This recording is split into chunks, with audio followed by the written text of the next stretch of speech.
वैभव लक्ष्मी व्रत कथा लाखों की जनसंख्या को अपने में समेटे कुशीनगर एक महानगर था। जैसे कि अन्य महानगरों की जीवनचर्या होती है, वैसा ही कुछ यहाँ भी था। यानी बुराई अधिक, अच्छाई कम, पाप अधिक, पुण्य कम। इसी कुशीनगर में हरिवंश नामक एक सद्गृहस्थ अपनी पत्नी दामिनी के साथ सुखी संपन्न जीवन गुजार रहा था। दोनों ही बड़े नेक और संतोषी स्वभाव के थे। धार्मिक कार्य अनुष्ठानों में उनकी अपार श्रद्धा थी। दुनियादारी से उनका कोई विशेष लेना देना नहीं था। अपने में ही मगन गृहस्थ की गाड़ी खींचे चले जा रहे थे दोनों। किसी ने ठीक ही कहा है, संकट और अतिथि के आने के लिए कोई समय निर्धारित नहीं होता। कुछ ऐसा ही हुआ दामिनी के साथ। जब उसका पति हरिवंश न जाने कैसे बुरे लोगों की संगत में फंस गया और घर गृहस्थी से उनका मन उचट गया। देर रात शराब पीकर घर आना और गाली गलौज तथा मारपीट करना उसका नित्य का नियम सा बन गया था।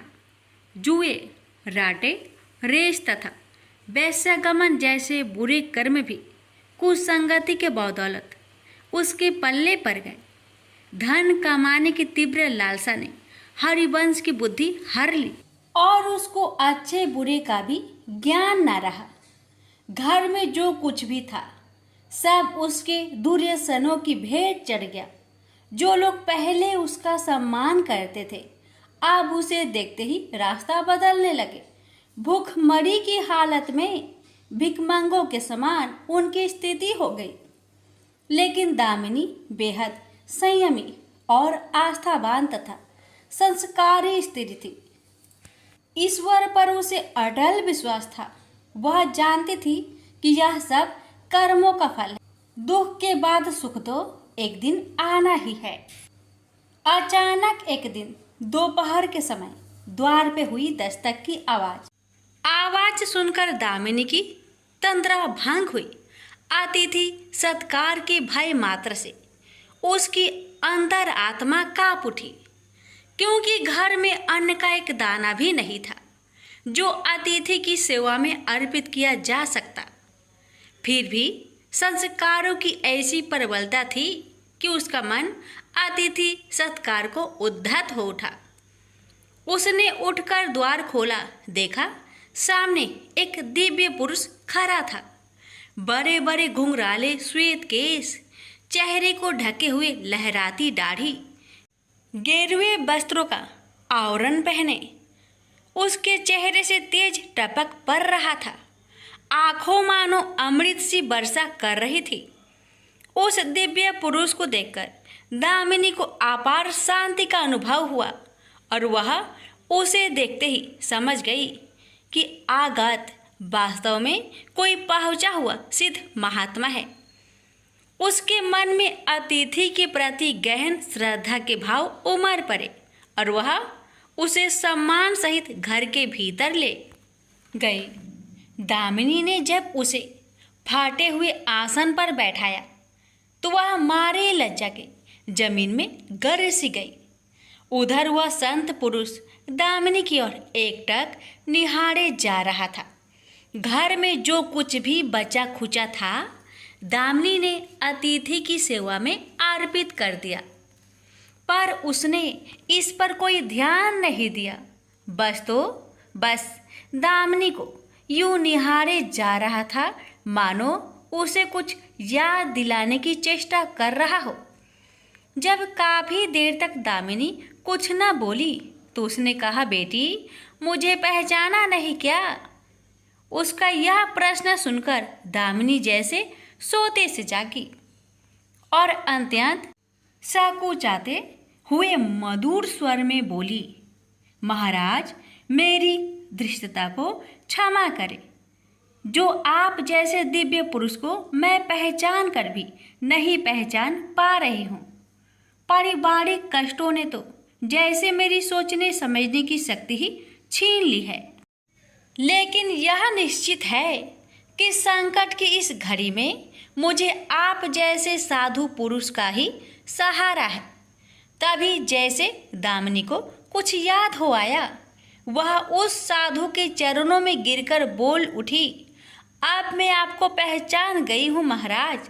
स्नेहा रूपी अमृत की वर्षा करने वाले अपने शुभ चिंतक को कोई कैसे भूल सकता है भला।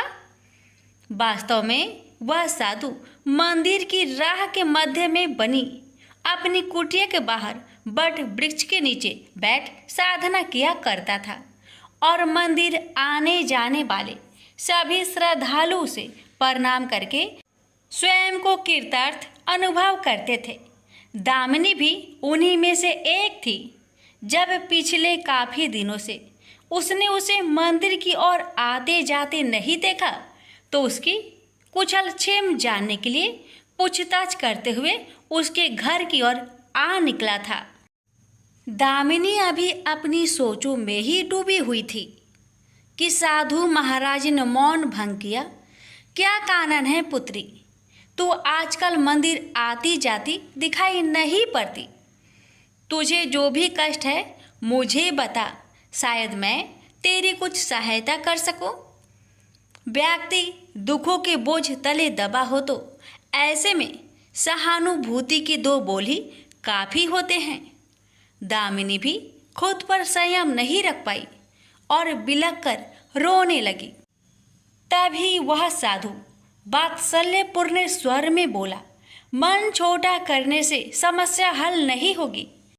सुख दुख तो एक गाड़ी की दो पहियों के समान है, इनका आना जाना तो जिंदगी भर लगा ही रहता है। अपना दुख किसी को बता देने से मन हल्का हो जाता है। कुछ देर चुप रहने के बाद दामिनी ने बोलना शुरू किया, महाराज, सर्व सुखों से भरपूर था मेरा घर। कन कन में खुशियों का नित्य होता था। पति भी नेक और ईमानदार थे। सदा जीवन उच्च विचार की आधारशिला पर टिकी थी। हमारी गृहस्थी रुपए पैसे की भी कोई कमी नहीं थी। सुबह शाम घर में ईश्वर वंदना होती थी। लेकिन अचानक न जाने किसकी नज़र लग गई, हमारा भाग्य हमसे रूठ गया। मेरे पति कुछ संगति में फंसकर अपना सब कुछ गवा बैठे। अब तो ऐसा लगता है जैसे साया भी साथ छोड़कर जाने को तैयार बैठा है। भिखारियों से भी बदतर स्थिति हो गई है हमारी। दामिनी की करुण व्यथा सुनकर साधु का हृदय हाहाकार कर उठा। वह द्रवित स्वर में बोल उठा, बेटी, कर्म का लिखा तो भोगना ही पड़ता है। तुम्हारे कष्टों का भी कर्मों से नाता है। लेकिन तुम चिंता ना करो, सब कुछ पहले जैसा हो जाएगा। दुख के बाद ही सुख आता है। दुख सहे बिना सुख की सच्ची अनुभूति हो ही नहीं सकती।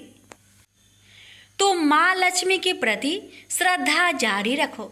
सबका उद्धार करने वाली प्रेम का छलकता सागर है माँ लक्ष्मी। अपने भक्तों पर सदैव उनकी कृपा दृष्टि रहती है। तुम संपूर्ण आस्था के साथ माँ वैभव लक्ष्मी का व्रत करना शुरू करो। तुम्हारी साधना अवश्य रंग लाएगी। दामिनी एक संस्कारी स्त्री थी। धर्म कर्म में उसकी अगाध आस्था थी। माँ वैभव लक्ष्मी के व्रत की बात सुनकर उसका चेहरा दमक उठा। बोली, महाराज, यदि इस व्रत को करने से मेरे परिवार पर आई विपदा टल सकती है तो मैं इसे जरूर करूँगी। आप मुझे बताएं कि इस व्रत को कब और कैसे किया जाता है। साधु महाराज दामिनी की भक्ति भावना देखकर प्रसन्न होकर बोले, बेटी, सारे जगत का कल्याण करने वाली माँ वैभव लक्ष्मी के व्रत की विधि में जन कल्याण तुम्हें बता रहा हूँ। प्रत्येक शुक्रवार को यह व्रत किया जाता है। सर्वप्रथम जितने शुक्रवार को यह व्रत करना हो उसका संकल्प लेकर माँ वैभव लक्ष्मी को मन ही मन प्रणाम करें। स्नान आदि से निवृत्त होकर स्वच्छ धवल वस्त्र पहनकर पूरब दिशा की ओर मुख करके आसन पर बैठे। सामने एक चौकी पर चावल की एक ढेरी लगाकर उस पर पानी से भरा कलश स्थापित करें, जो तांबे का होना चाहिए। कलश को कटोरी से ढक दे और उस कटोरी में कोई भी स्वर्ण भूषण रखे। सोना ना हो तो चांदी का आभूषण रखे, वह भी पास ना हो तो रुपए का सिक्का भी काम दे सकता है। शुद्ध घी का दीपक तथा अगरबत्ती जलाए और मन ही मन पूर्ण श्रद्धा के साथ माँ वैभव लक्ष्मी का जाप करते रहे। श्री यंत्र माँ लक्ष्मी का प्रिय यंत्र है, उसे सत सत नमन करें। श्री यंत्र उपलब्ध ना हो तो पुस्तक में दिए उसके स्वरूप से काम चल जाएगा। साथ ही माँ वैभव लक्ष्मी के सभी स्वरूप को नमस्कार करें। इनकी सभी छवियां पुस्तक में दी गई होगी। कटोरी में रखे गहने या रुपए पर हल्दी, कुमकुम तथा अक्षत अर्पित करें।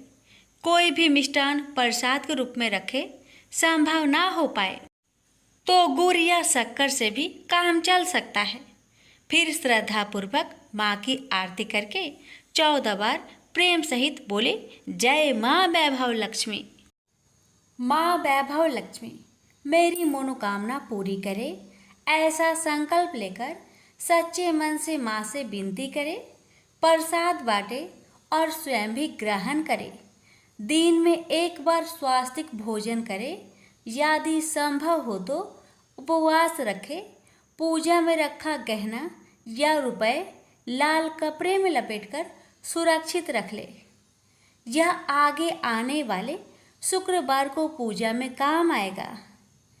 कलश में भरा जल तुलसी के पौधे को समर्पित कर दे तथा अक्षत पंछियों को आहार स्वरूप डाले। ऐसी शास्त्रोक्त विधि से व्रत करने वाले को शीघ्र फल मिलता है। साधु महाराज के मुख रविंद से यह वृत्तांत सुन दामिनी पुलकित हो उठी। उनके चरण स्पर्श कर उत्साहित स्वर में बोली, अब लगे हाथ उद्यापन की विधि भी बता दे महाराज। इसके बिना तो व्रत अधूरा ही रह जाएगा। अवश्य बेटी, कहकर साधु महाराज उद्यापन की विधि बताने लगे। चाहे जितने भी शुक्रवार प्राय 11 या 21 व्रत करने का संकल्प लिया हो, लेकिन मन में माँ वैभव लक्ष्मी के प्रति श्रद्धा तथा आस्था बारंबार बनी रहनी चाहिए। जिस दिन अंतिम शुक्रवार का व्रत हो, उस दिन शास्त्रोक्त विधि से उद्यापन किया जाता है। अन्य शुक्रवारों की भांति ही इस दिन भी पूजन करें। हाँ, प्रसाद के रूप में खीर अवश्य रखें। पूजा के बाद नारियल फोड़कर 7 कुंवारी कन्याओं को चरण धोकर कुमकुम का तिलक लगाकर पूजन करें। उन्हें सामर्थ्य अनुसार दक्षिणा दें और माँ वैभव लक्ष्मी व्रत की पुस्तकें उपहार स्वरूप भेंट में दें। फिर प्रसाद के रूप में खीर वितरित करें। अब माँ वैभव लक्ष्मी के सभी स्वरूप को मन ही मन नमन करते हुए कहे, हे माँ, यदि मैंने शुद्ध तथा निर्मल हृदय से आपकी स्तुति करते हुए वैभव लक्ष्मी व्रत विधि विधान अनुसार पूर्ण किया हो तो मेरी मनोकामना अवश्य पूरी करना। संतानहीनों को संतान देने वाली, दुखियों का दुख हरने वाली, अखंड सौभाग्य का वरदान देने वाली, कुंवारी कन्याओं को मन चाहा वर देने वाली माँ वैभव लक्ष्मी, आपकी महिमा अपरंपार है। अपने हर भक्त की विपत्तियां हरकर उन्हें सुख समृद्धि प्रदान करना। साधु महाराज से वैभव लक्ष्मी व्रत का शास्त्रों ज्ञान प्राप्त करके दामिनी भाव विभोर हो उठी। उसे अपने भीतर एक अनोखे तथा असीमित आत्मबल का संचार होता महसूस हुआ। उसने भी माँ वैभव लक्ष्मी के 21 व्रत आते शुक्रवार से शुरू करने का संकल्प लेकर साधु महाराज को आदर सहित विदा किया। और मन ही मन माँ वैभव लक्ष्मी का स्तुति गान करने लगी। 2 दिन बाद ही शुक्रवार आ गया। उससे पहली रात दुखों की मारी दामिनी ठीक से सो भी न सकी।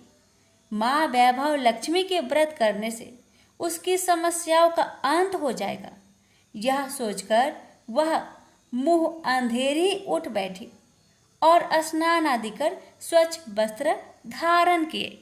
आसन पर पूर्व दिशा की ओर मुंह करके दामिनी ने अपने सम्मुख रखी चौकी पर चावल की छोटी सी ढेरी बनाकर उस पर तांबे का कलश रखा। लेकिन जब स्वर्ण भूषण रखने की बात आई तो धर्म संकट में पड़ गई। सारे गहने पति ने दुर्योधनों की भेंट चढ़ चुके थे। विवाहित स्त्री थी तो मंगलसूत्र भी उतार कर नहीं रख सकती थी और कोई गहना था नहीं।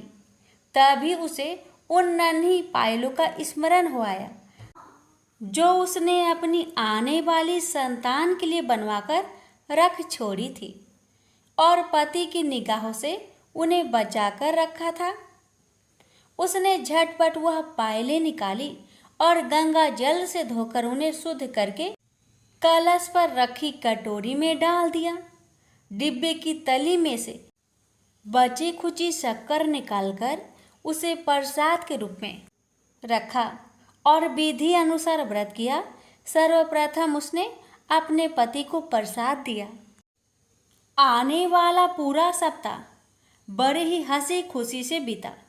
बात बात पर झल्ला उठने वाला उसका पति अपेक्षाकृत शांत तथा संयत रहा।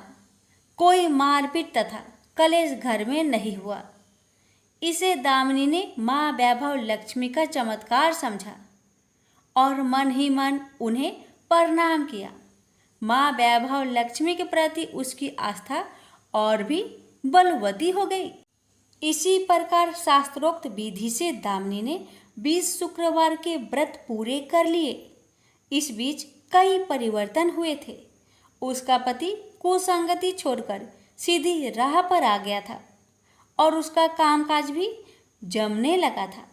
घर में यदि किसी चीज की बहुतायत नहीं थी तो कमी भी नहीं रह गई थी। यह सब माँ वैभव लक्ष्मी के चमत्कार और दामिनी की आस्था तथा विश्वास का परिणाम था। 21वें शुक्रवार को व्रत का उद्यापन करना था। साधु महाराज के वचन अब भी मानो दामिनी के कानों में गूंज रहे थे। उनकी बताई विधि के अनुसार ही दामिनी ने शास्त्रोक्त विधि से उद्यापन किया। 7 कुंवारी कन्याओं को भोजन कराकर दक्षिणा दी। आसपास की सौभाग्यवती स्त्रियों में प्रसाद तथा माँ वैभव लक्ष्मी व्रत कथा की पुस्तकें वितरित की। माँ वैभव लक्ष्मी के हर स्वरूप को प्रणाम किया और कहा, आपकी महिमा निराली है माँ। आपने मेरे सारे दुख हर लिए, मेरी सभी मनोकामनाएं पूर्ण कर दी। मेरा उजड़ा घर फिर से बस गया। मेरा यह नया जीवन आप ही की देन है माँ। मैं आजीवन आपकी पूजा अर्चना करूंगी और दूसरों को भी आपकी महिमा से अवगत कराकर वैभव लक्ष्मी के व्रत रखने के लिए प्रेरित करूंगी। बोलो जय माँ वैभव लक्ष्मी, आपकी सदा ही जय हो। एक बुढ़िया माई थी। उसके 7 लड़के थे। 6 कमाने वाले थे और एक निकम्मा था, कमाता कुछ नहीं था। बुढ़िया माई अपनी 6 बेटों के लिए भोजन बनाती थी और उनको भोजन कराती और उनसे जो कुछ जूठन बचती वह 7वें बेटे को देती थी। एक दिन 7वां बेटा अपनी पत्नी से बोला, देखो मेरी माँ को मुझ पर कितना प्रेम है। वह बोली, क्यों नहीं, सबका जो जूठा तुमको खिलाती है। वह बोला, ऐसा नहीं हो सकता।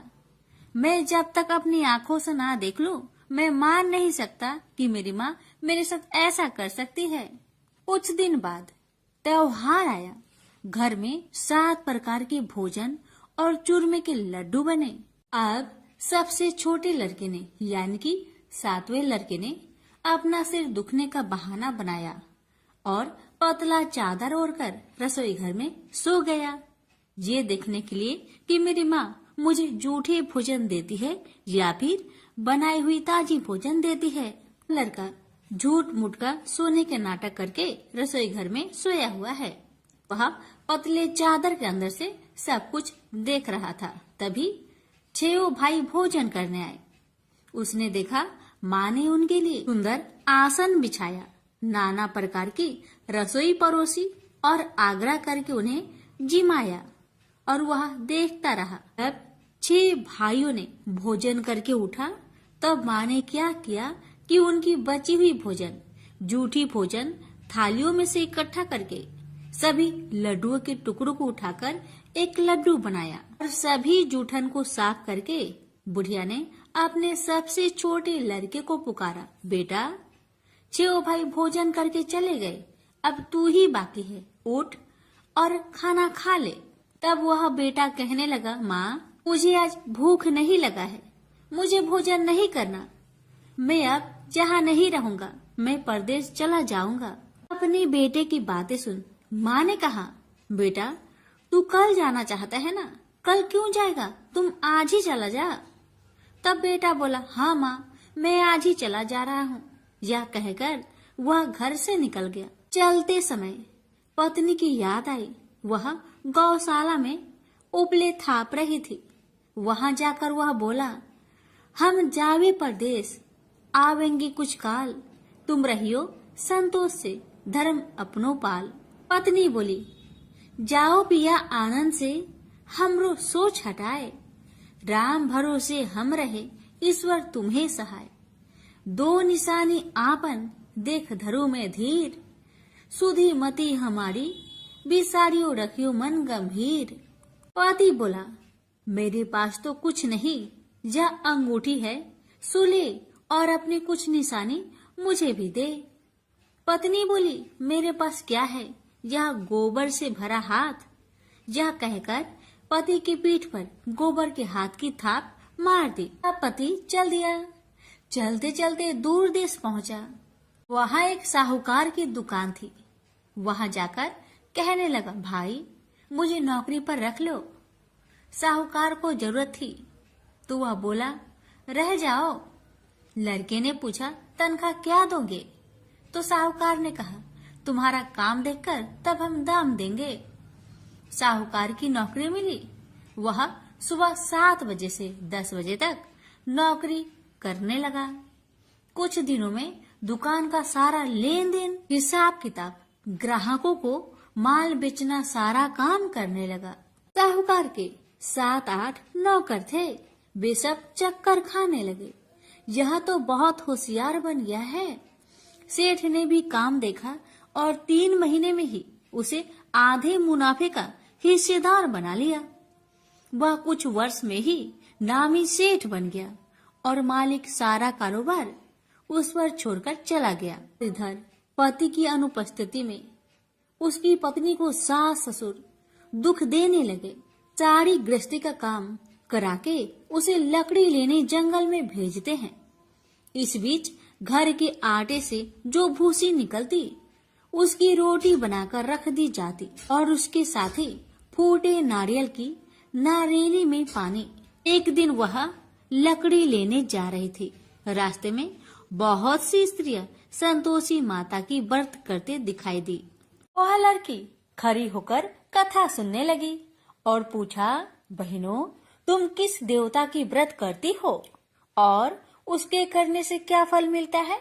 यदि तुम इस व्रत का विधान मुझे समझाकर कहोगी तो मैं तुम्हारा बड़ा एहसान मानूंगी। तब उनमें से एक स्त्री बोली, सुनो बहन, यह संतोषी माता का व्रत है। इसके करने से निर्धनता, दरिद्रता का नाश होता है और जो कुछ मन में कामना हो सब संतोषी माता की कृपा से पूरी होती है। तब उसने उससे व्रत की विधि पूछी। वह भक्तिनी स्त्री बोली, 1.25 आने का गुड़ चना लेना, इच्छा हो तो 5.25 आने का लेना या फिर 1.25 रुपए का भी सहूलियत के अनुसार लाना। बिना परेशानी और श्रद्धा वह प्रेम से जितना भी बन पड़े सवाया लेना। प्रत्येक शुक्रवार को निराहार रहकर कथा सुनना। इसके बीच कर्म टूटे नहीं, लगातार नियम पालन करते रहना। सुनने वाला कोई न मिले तो घी का दीपक जला उसके आगे या जल के पात्र के सामने रखकर कथा कहना। जब कार्य सिद्ध न हो नियम का पालन करना और कार्य सिद्ध हो जाने पर व्रत का उद्यापन करना। 3 मास में माता फल पूरा करती है। यदि किसी के ग्रह खोटे भी हो तो भी माता वर्ष भर में कार्य सिद्ध करती है। फल सिद्ध होने पर उद्यापन कर लेना चाहिए, बीच में नहीं। उद्यापन में 2.5 सेर आटे का खाजा तथा इसी परिमाण में खीर तथा चने का साग करना। 8 लड़कों को भोजन कराना। जहाँ तक मिले देवर जेठ भाई बंधु के हो, न मिले तो रिश्तेदारों और पास पड़ोसियों को बुलाना। उन्हें भोजन करा यथाशक्ति दक्षिणा दे। माता का नियम पूरा करना। उस दिन घर में खटाई न खाना। यह सुन बुढ़िया माई के लड़के की बहू चल दी। रास्ते में लकड़ी की बोझ को बेच दिया और उन पैसों से गुड़ चना ले माता की व्रत की तैयारी कर आगे चली और सामने मंदिर देखकर पूछने लगी, यह मंदिर किसका है? सब कहने लगे, संतोषी माता का मंदिर है। यह सुनकर माता के मंदिर में जाकर चरणों में लौटने लगी। दीन हो विनती करने लगी, माँ मैं निपट अज्ञानी हूँ, व्रत के कुछ भी नियम नहीं जानती, मैं दुखी हूँ। हे माँ जगत जननी मेरा दुख दूर कर, मैं तेरी शरण में आई हूँ। माता को दया आई। एक शुक्रवार बीता कि दूसरे को उसके पति का पत्र आया और तीसरे शुक्रवार को उसका भेजा हुआ पैसा आ पहुंचा। यह देख जेठ जेठानी मुंह से रोकने लगे। लड़के ताने देने लगे। काकी के पास पत्र आने लगे, रुपया आने लगा। अब तो काकी की खातिर बढ़ेगी। बेचारी सरलता से कहती, भैया कागज आवे रुपया आवे, हम सब के लिए अच्छा है।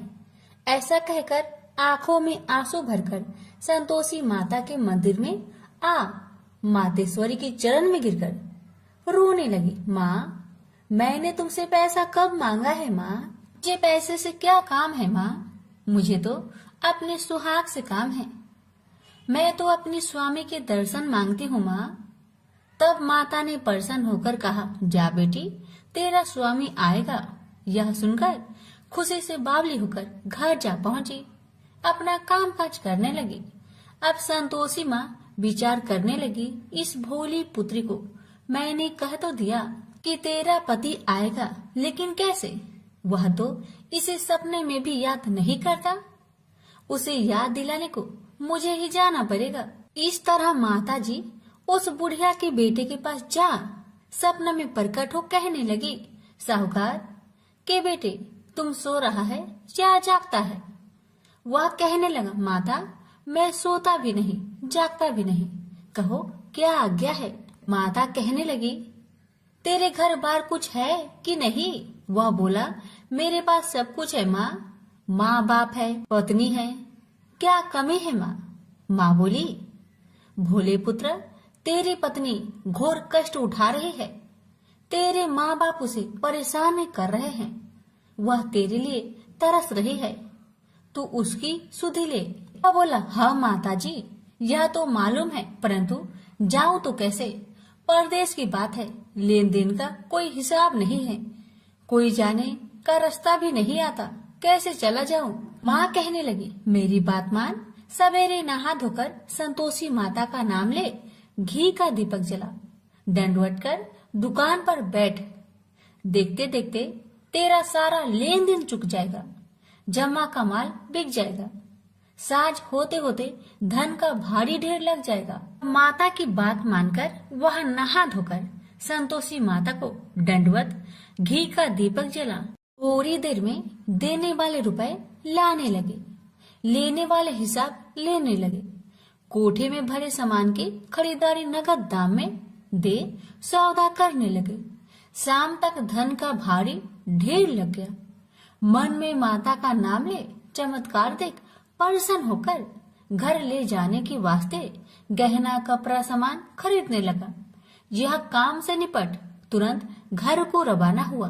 उधर उसकी पत्नी जंगल में लकड़ी लेने जाती है। लौटते वक्त माताजी के मंदिर में विश्राम करती है। वह तो उसके प्रतिदिन रुकने का जो स्थान ठहरा। धूल उड़ती देख वह माता से पूछती है, हे माता, यह धूल कैसे उड़ रही है? माता कहती है, हे पुत्री, तेरा पति आ रहा है। अब तू ऐसा कर, लकड़ियों के 3 बोझ बना ले। एक नदी के किनारे रख और दूसरा मेरे मंदिर पर, वह तीसरा अपने सिर पर। तेरे पति को लकड़ियों का गट्टर देख मोह पैदा होगा। वह यहाँ रुकेगा, नाश्ता पानी खाकर माँ से मिलने जाएगा। तब तू लकड़ियों का बोझ उठाकर जाना और चौक में गट्टर डालकर जोर से आवाज देकर कहना, लो सासू जी, लकड़ियों का गट्टर लो, भूसी की रोटी दो, नारियल की खोपरे में पानी दो। आज मेहमान कौन आया है? माताजी बहुत अच्छा कहकर वह प्रसन्न मन से लकड़ियों के 3 गट्टर बनाई। एक नदी के किनारे पर और एक माताजी के मंदिर पर रखा। इतने में मुसाफिर आ पहुंचा। सूखी लकड़ी देख उसकी इच्छा उत्पन्न हुई कि हम यहीं पर विश्राम करें और भोजन बनाकर खा पी कर गाँव जाए। इसी तरह रुककर भोजन बना, विश्राम करके गाँव को गया। सबसे प्रेम से मिला। उसी समय सिर पर लकड़ी का गट्टर लिए वह उतावली सी आती है।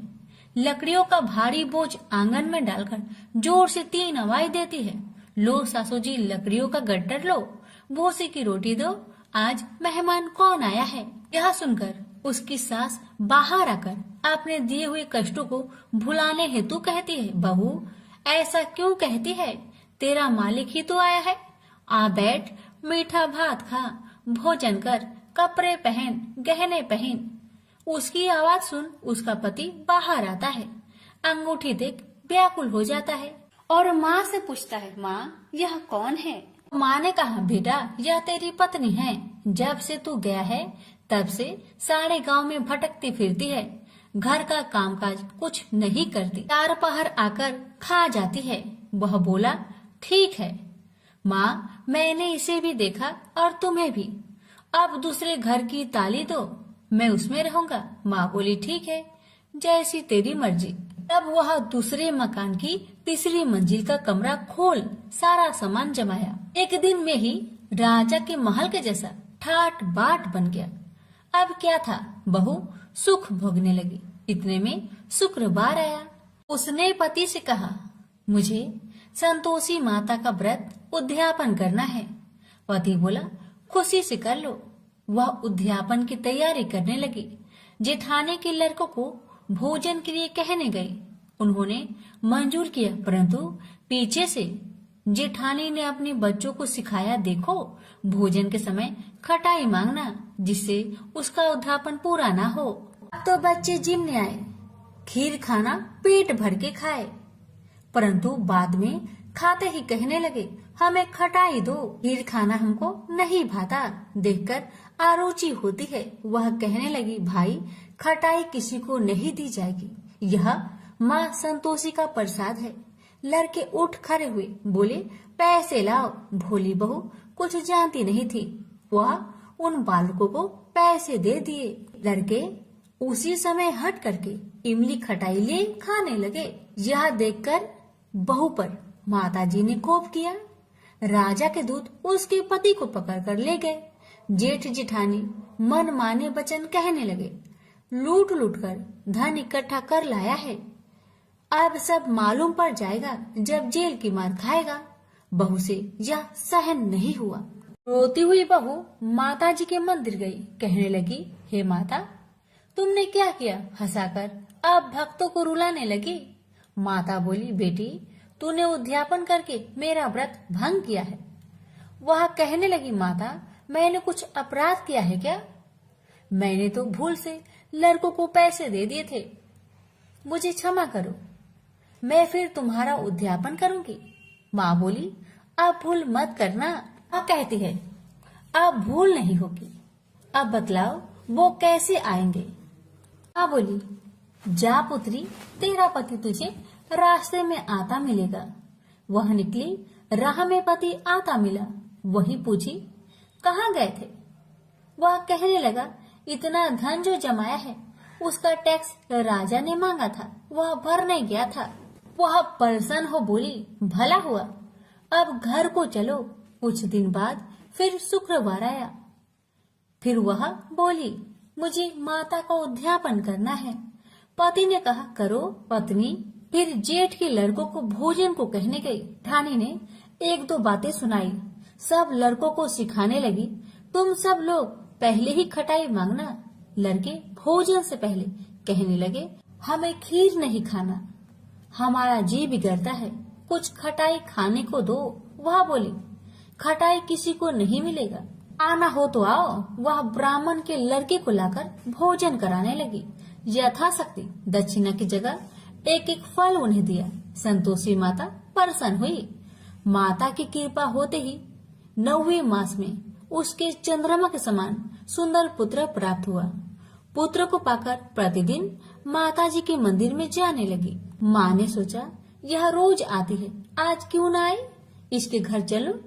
यह विचार कर माता ने भयानक रूप बनाया। गुड़ चने से सना मुख, ऊपर सूर्य के समान होठ, उस पर मक्खियां भीन भीन कर रही थी। दहली पर पैर रखते ही उसकी सास चिल्लाई, देखो रे देखो, कोई चुड़ैल डाकिन चली आ रही है। लड़कों, इसे भगाओ, नहीं तो किसी को खा जाएगी। लड़के भागने लगे, चिल्लाकर खिड़की बंद करने लगे। बहू रोशन दान में देख रही थी। प्रसन्नता से पगली बन चिल्लाने लगी, आज मेरी माँ मेरे घर आई है, आज मेरी माता मेरे घर आई है। वह बच्चों को दूध पीने से हटाती थी। इतने में सास का क्रोध फट पड़ा। वह बोली, क्यों उतावली हुई है, बच्चे को पटक दिया। इतने में माँ के प्रताप से लड़के ही लड़के नजर आने लगे। वह बोली, माँ, जिसका मैं व्रत करती हूँ, यह वही संतोषी माता है। सबने माता जी के चरण पकड़ लिए और विनती कर कहने लगे, हे माता, हम मूर्ख हैं, अज्ञानी हैं, तुम्हारे व्रत की विधि हम नहीं जानते। व्रत भंग कर हमने बड़ा अपराध किया है। जग माता, आप हमारा अपराध क्षमा करो। इस प्रकार माता प्रसन्न हुई।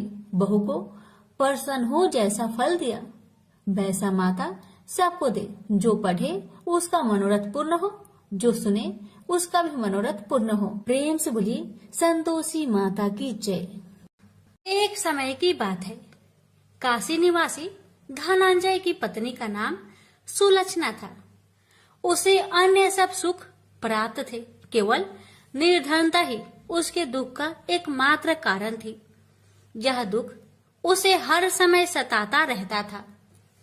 एक दिन सुलक्षणा पति से बोली, स्वामी, आप कुछ उद्यम करो तो काम चले। इस प्रकार कब तक काम चलेगा? सुलक्षणा की बात धनंजय के मन में बैठ गई और वह उसी दिन विश्वनाथ शंकर जी को प्रसन्न करने के लिए बैठ गया और कहने लगा, हे देवाधिदेव विश्वेश्वर, मुझे पूजा पाठ कुछ नहीं आता है, केवल आपके भरोसे बैठा हूँ।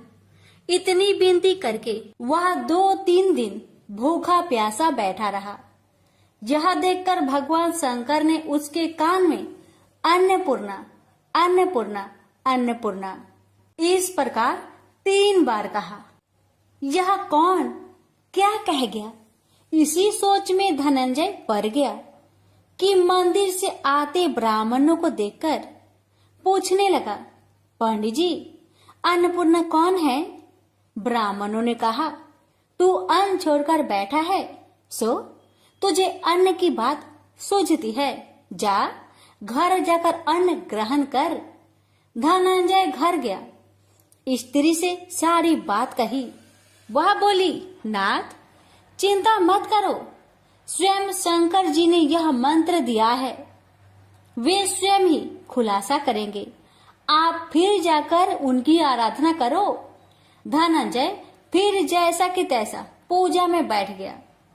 रात्रि में शंकर जी ने आज्ञा दी और कहा, तू पूर्व दिशा में चला जा, वहाँ अन्नपूर्णा का नाम जपता जाता और रास्ते में फल खाता, झरनों का पानी पीता जाता। इस प्रकार कितने ही दिनों तक चलता गया।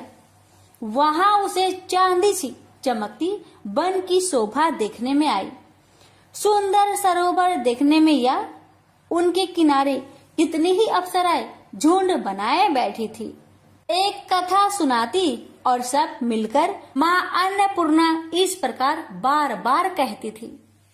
यह अगहन मास की उजेली रात्रि थी और आज से ही व्रत का प्रारंभ था। जिस शब्द की खोज करने वह निकला था वह उसे वहां सुनने को मिला। धनंजय ने उसके पास जाकर पूछा, हे देवियों, आप यहाँ क्या करती हो? उन सब ने कहा, हम माँ अन्नपूर्णा का व्रत करती हैं। धनंजय ने पूछा, व्रत पूजा करने से क्या होता है?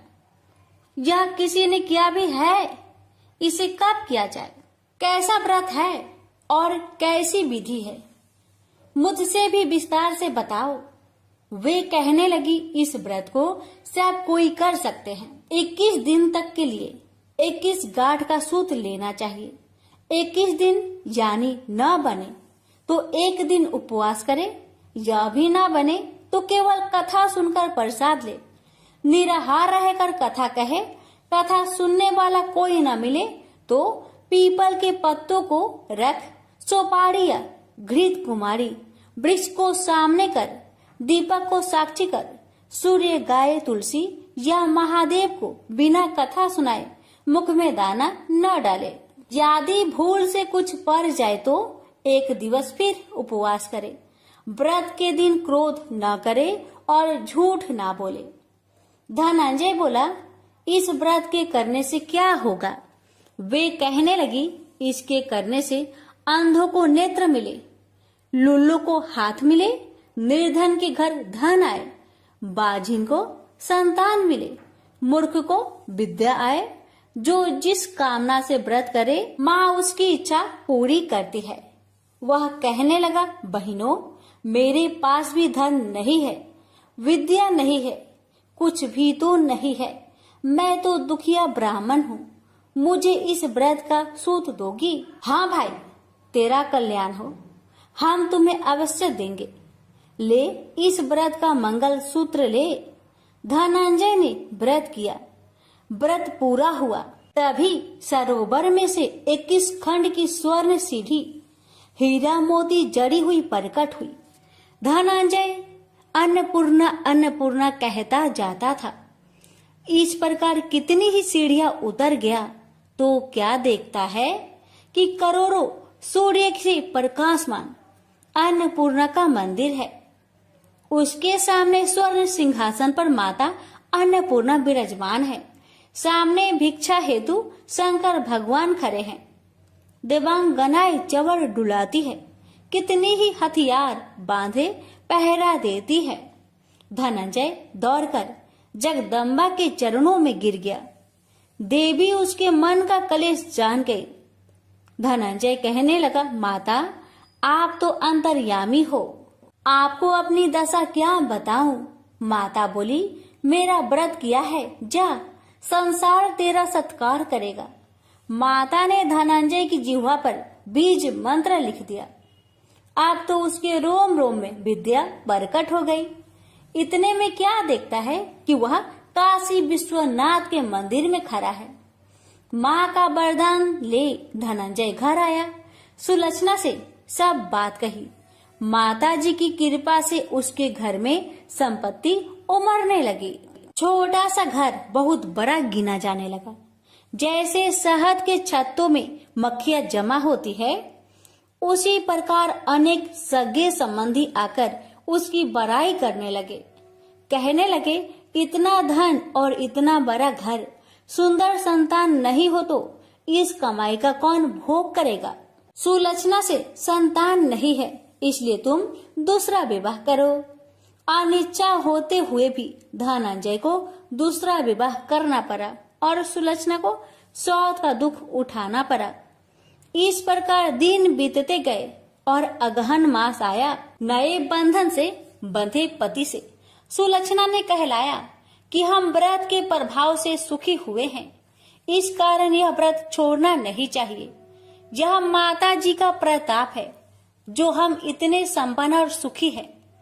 सुलक्षणा की बात सुन धनंजय उसके यहाँ आया और व्रत में बैठ गया। नई बहू को इस व्रत की खबर नहीं थी। वह धनंजय की आने की राह देख रही थी। दिन बीतते गए और व्रत पूर्ण होने में 3 दिवस बाकी थे कि नई बहू को खबर पड़ी। उसके मन में ईर्ष्या की ज्वाला दहकने लगी थी। सुलक्षणा के घर आ पहुंची और उसने वहां भगदड़ मचा दी। वह धनंजय को अपने साथ ले गई। नए घर में धनंजय को थोड़ी देर के लिए निंद्रा ने आ दबाया। इसी समय नई बहू ने उसका व्रत का सूत तोड़कर आग में फेंक दिया। अब तो माता जी का कोप जाग गया। घर में अकस्मात आग लग गई। सब कुछ जलकर खाक हो गया। सुलक्षणा जान गई और पति को फिर अपने घर ले आई। नई बहू रूठकर माता पिता के घर जा बैठी। पति को परमेश्वर मानने वाली सुलक्षणा बोली, नाथ घबराना नहीं, माता जी की कृपा अलौकिक है। पुत्र कुपुत्र हो जाता है पर माता कुमाता नहीं होती। अब आप श्रद्धा और भक्ति से आराधना शुरू करो, वे जरूर हमारा कल्याण करेगी। धनंजय फिर माता के पीछे पड़ गया। फिर वही सरोवर सीढ़ी प्रकट हुई। उसमें माँ अन्नपूर्णा कहकर वह उतर गया। वहां जा माता जी के चरणों में रुदन करने लगा। माता प्रसन्न होकर बोली, यह मेरी स्वर्ण की मूर्ति ले, उसकी पूजा करना, तू फिर सुखी हो जाएगा। जा, तुझे मेरा आशीर्वाद है। तेरी स्त्री सुलक्षणा ने श्रद्धा से मेरा व्रत किया है, उसे मैंने पुत्र दिया है। धनंजय ने आंखें खोली तो खुद को काशी विश्वनाथ के मंदिर में खड़ा पाया। वहां से फिर उसी प्रकार घर को आया। इधर सुलक्षणा के दिन चढ़े और महीने पूरे होते ही पुत्र का जन्म हुआ। गांव में आश्चर्य की लहर दौड़ गई। इस प्रकार उसी गांव के निसंतान सेठ के पुत्र होने पर उसने माता अन्नपूर्णा का मंदिर बनवा दिया। उसमें माता जी धूमधाम से पधारी, यज्ञ किया और धनंजय को मंदिर के आचार्य का पद दे दिया। जीविका के लिए मंदिर की दक्षिणा और रहने के लिए बड़ा सुंदर सा भवन दिया। धनंजय स्त्री पुत्र सहित वहां रहने लगा। माता जी के चढ़ावे में भरपूर आमदनी होने लगी। उधर नई बहू के पिता के घर डाका पड़ा, सब लूट गया।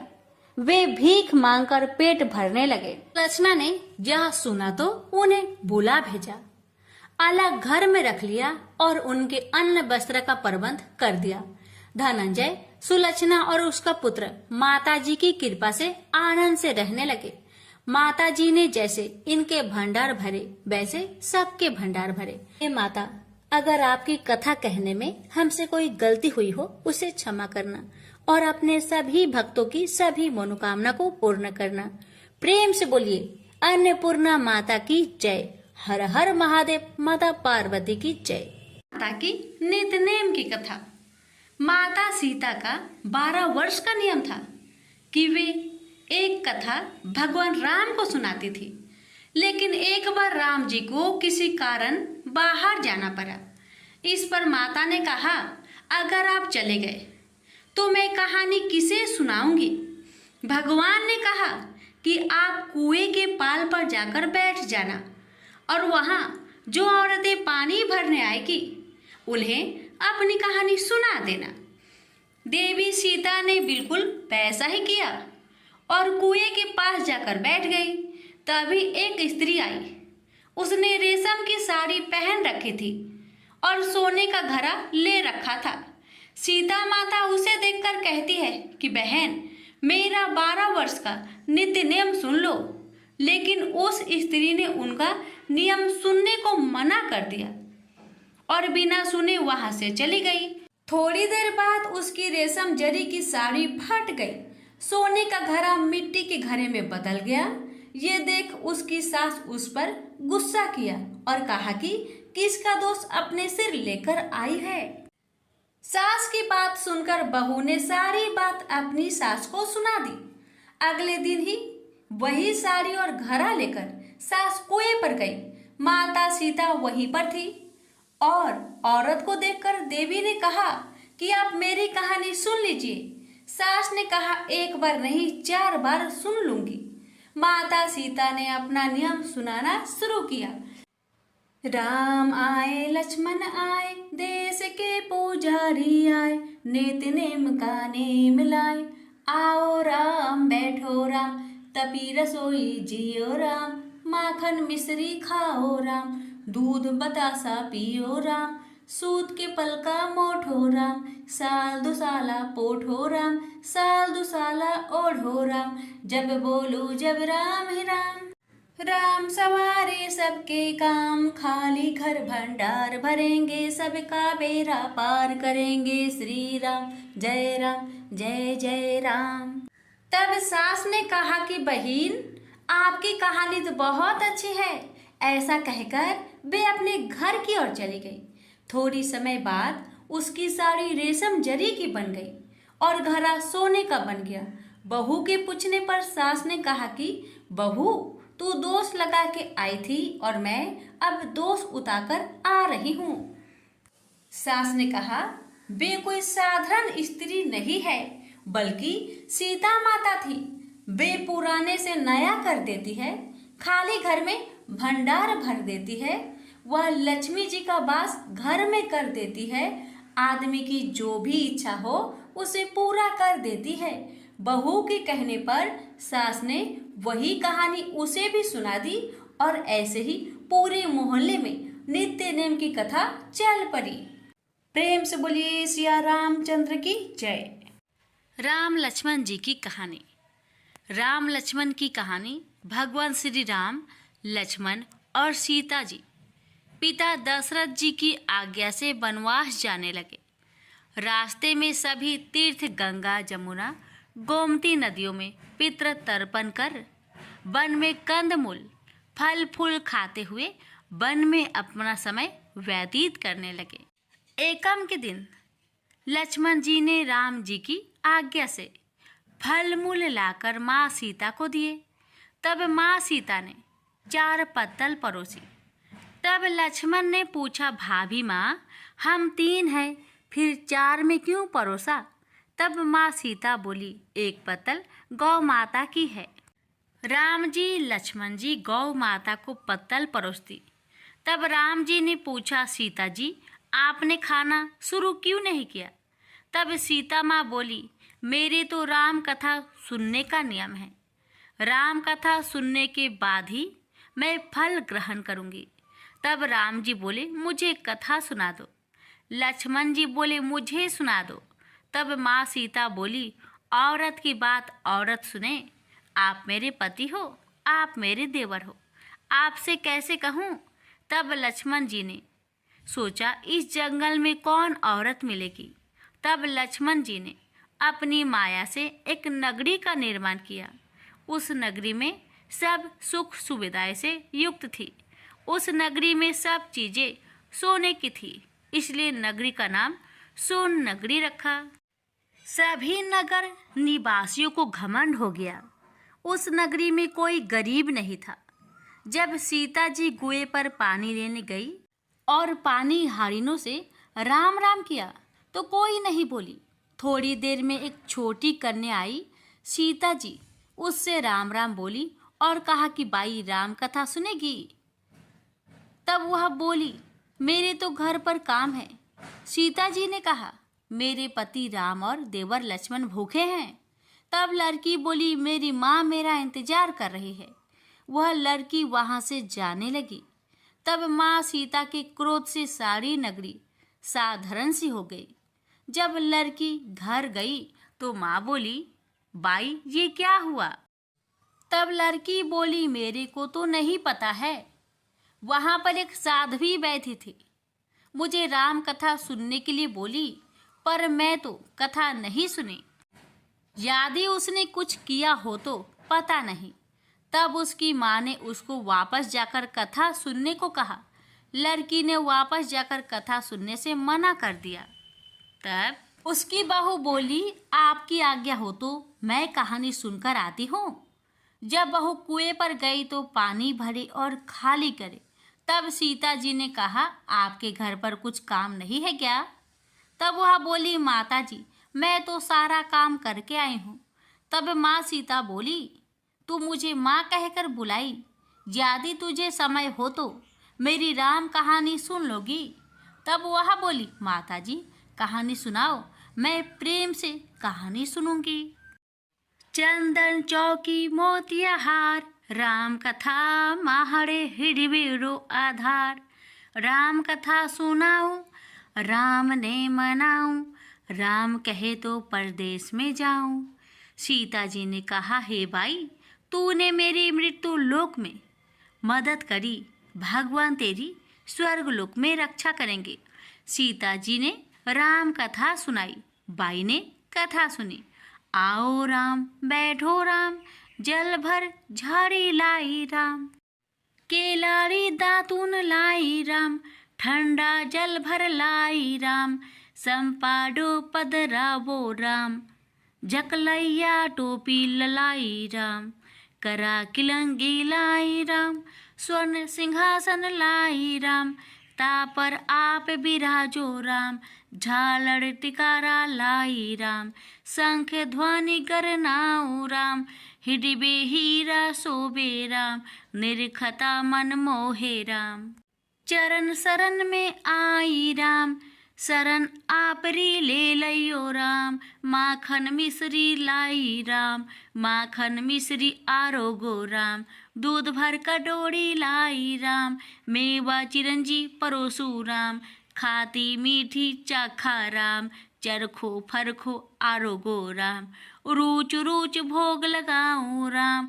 जो भावे सो ले लो राम, जल भर झाड़ी लाई राम।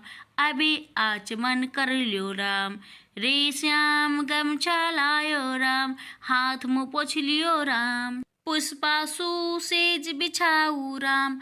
अंतरिया छिड़काऊ राम, हिगलू डोलिया डलाऊ राम। सीता जी चरण दबावे राम, सुख भर सेज पोढ़ो राम। हजार पंखा ढोलू राम, थामे राम महा में राम। रोम रोम में राम ही राम, घट घट माया विराजो राम। मुख में तुलसी बोलो राम, खाली मिजाज काई काम। जब बोलो जब राम ही राम, बोलो पंछी राम राम। पूर्ण होवे मंगल काम। राम कथा पूर्ण हुई तो सीता जी ने कहा, हे भाई तूने मेरी राम कथा सुनी, मेरी सहायता की। राम जी लक्ष्मण को जिमाया है, भगवान तेरी भी रक्षा करेंगे, तुझे स्वर्ग का सुख मिलेगा। सीता माता ने उपहार स्वरूप अपने गले का हार दे दिया। जब वह घर गई तो उसके मटका सब सोने के हो गए। सासू जी ने कहा, ये सब तू कहाँ से लाई? मैं माँ सीता से राम कथा सुनी, ये इसी का फल है। सासू जी ने कहा, प्रतिदिन राम कथा सुनाना। बाई को राम कथा सुनते हुए बहुत दिन हो गए। तब उसने माँ सीता से पूछा, इसका उद्यापन विधि बतलाओ। तब सीता जी ने कहा, 7 लड्डू लाना, 1 नारियल लाना, उसके 7 भाग करना। 1 भाग मंदिर में चढ़ाना, जिससे मंदिर बनावे जितना फल होता है। 1 भाग सरोवर के किनारे गाड़ देना, जिससे सरोवर खुदवाने जितना फल होता है। 1 भाग भागवत गीता पर चढ़ाना, जिससे भागवत गीता पाठ करवाने जितना फल होगा।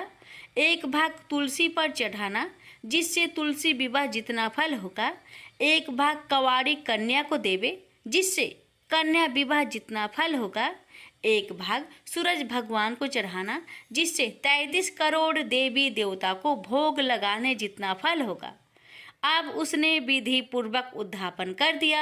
माता सीता के पास आई, माता मैंने तो विधि पूर्वक उद्यापन कर दिया, अब 7 दिन बाद बैकुंठ से विमान आएगा।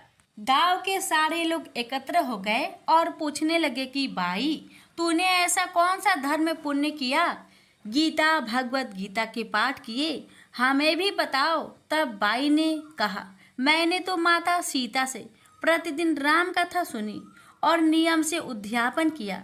तब समस्त ग्रामीण राम कथा सुनने की जिद करने लगे। तब बाई राम कथा कहने लगी और सब नर नारी सुनने लगे। राम कथा संपूर्ण होते ही समस्त नगरी सोने की हो गई। बाई ने कहा, जो कोई राम कथा सुनेगा उसको मेरे समान ही फल मिलेगा। सब राम लक्ष्मण की जय जयकार करने लगे और विमान स्वर्ग में चला गया। 7 स्वर्ग के दरवाजे खुल गए। पहले द्वार पर नाग देवता समस्त देवी देवता पुष्प वर्षा करने लगे। देवताओं ने पूछा कि तूने क्या पुण्य किया? तब उसने कहा, मैंने राम लक्ष्मण जानकी की कहानी सुनी। तू समस्त देवताओं ने कहा, वर मांग। तब उसने कहा, मेरे तो सब सिद्धियां है, मुझे यह वर दो कि जो भी श्रद्धा व भक्ति से राम कथा राम लक्ष्मण जानकी की कहानी सुनेगा उसको मेरे समान ही फल मिले। सभी देवताओं ने पुष्प वर्षा करते हुए तथास्तु कहा। चारों ओर राम राम की जय जयकार होने लगी। प्रेम से बोलिए सीताराम की जय। माँ भगवती की ब्रत कथा। देवी सची परम पिता परमात्मा की आदि शक्ति की एक कला मानी जाती है, एक रूप मानी जाती है।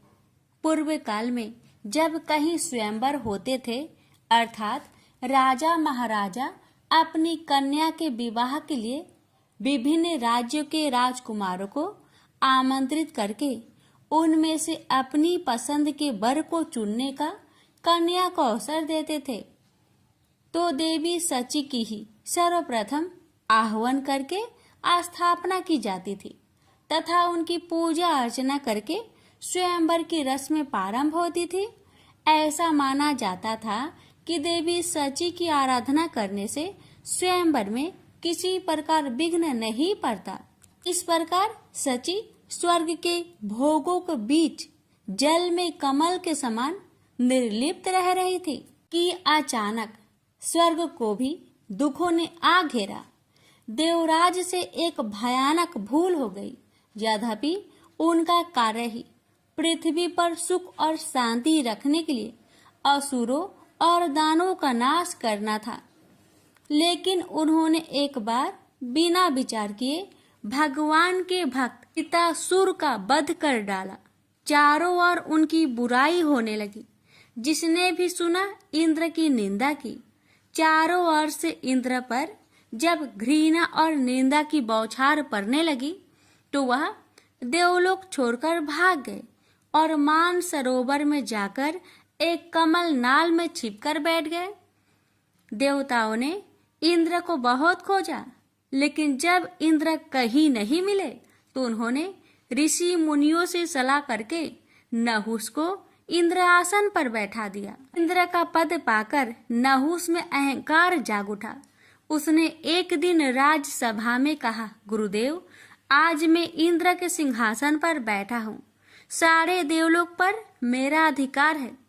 एरावत हाथी, उच्च श्रवा घोड़ा, कामधेनु गाय और परिजात मेरे अधिकार में है। इस पर इंद्र के वे सभी चीजें मेरे अधिकार में हैं जो अभी तक इंद्र के अधिकार में थी। फिर इंद्र की पत्नी सची अभी तक मेरे भवन में क्यों नहीं आई?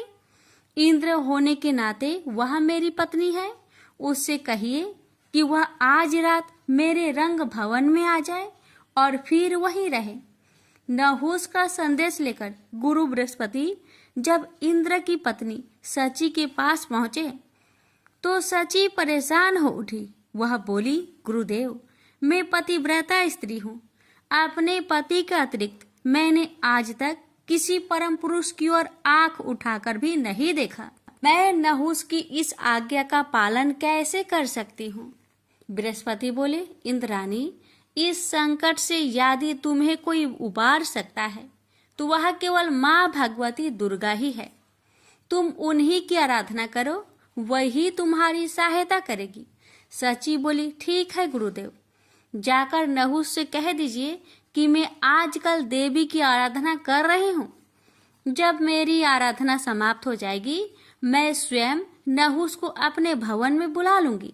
बृहस्पति सची का संदेश लेकर नहुस के पास चले गए तो सची ने देवी की आराधना करनी आरंभ कर दी।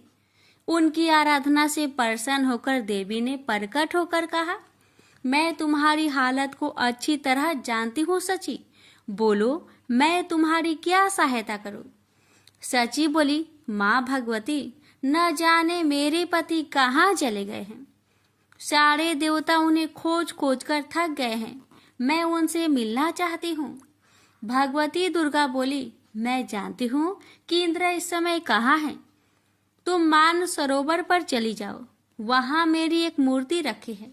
उस मूर्ति को लोग विश्वकामा देवी के नाम से पुकारते हैं।